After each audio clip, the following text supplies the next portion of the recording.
পরীর রাজ্যে হারিয়ে যাওয়া পর্ব ৪। রিহান তার নিজের জগতে ফিরে এলেও মন পড়ে রইল সেই রহস্যময় রাজ্যে। বারবার মনে পড়ছে লুমিনার মুখ, তার শেষ হাসি, সেই অপূর্ব আলোয় ভরা দুনিয়া।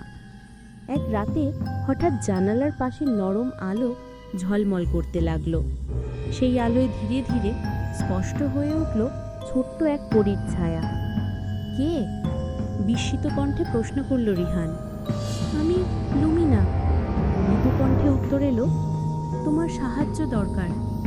রিহান অবাক। তুমি এখানে? কি হয়েছে?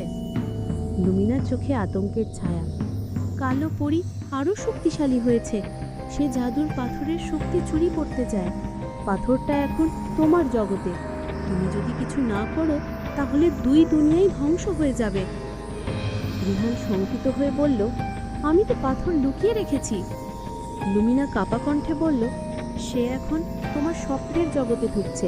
তুমি ঘুমালে পাথর নিয়ে যাবে, তাই তোমাকে আবার ফিরতে হবে পরীর রাজ্যে, এবার শেষ যুদ্ধের জন্য। এক বিন্দু দ্বিধা না করে রিহান জানালার দিকে হাত বাড়ালো। আলো তাকে ঘিরে নিল। সে ফিরে গেল সেই জাদুর রাজ্যে। রিহান দেখল রাজ্যে পুরো বদলে গেছে। চারপাশ অন্ধকার, গাছপালা শুকিয়ে গিয়েছে।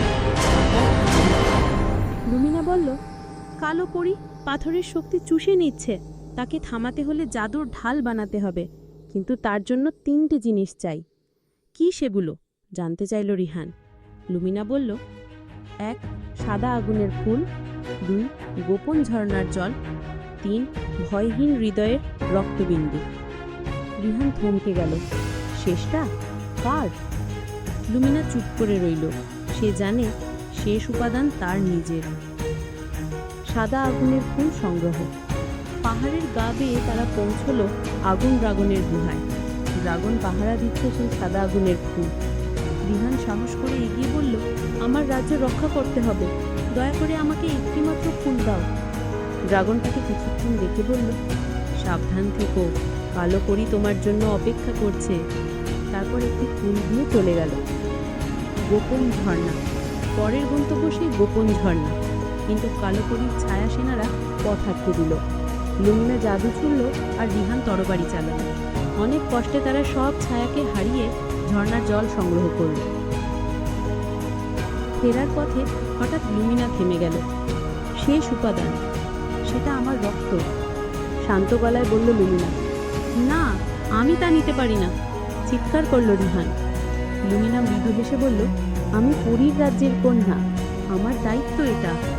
সে নিজের হাতে এক ফোঁটা রক্ত ছুড়ল আগুনের ফুলের ওপর। তীব্র আলো ছড়িয়ে পড়ল। এক দুর্ধর্ষ জাদুর ঢাল তৈরি হলো। চলো, কালো পরী আসছে। শেষ যুদ্ধ। আকাশ ফেটে কালো পরী নামল, তার হাতে নীল আগুনের শক্তি। তোমরা থামাতে পারবে না আমায়, চিৎকার করল সে। রিহান শক্ত হাতে ঢাল তুলল। কালো পরীর আগুন ঢালের গায়ে পড়ে নিঃশেষ হয়ে গেল। রিহান এগিয়ে গেল, ঢাল দিয়ে তার সমস্ত কালো শক্তি শুষে নিল। কালো পরী এক বিকট চিৎকার দিয়ে ছায়ায় গলে গেল। চারপাশের অন্ধকার কেটে আলো ফুটে উঠল। রাজ্য মুক্ত হল। লুমিনা মৃদু হাসল।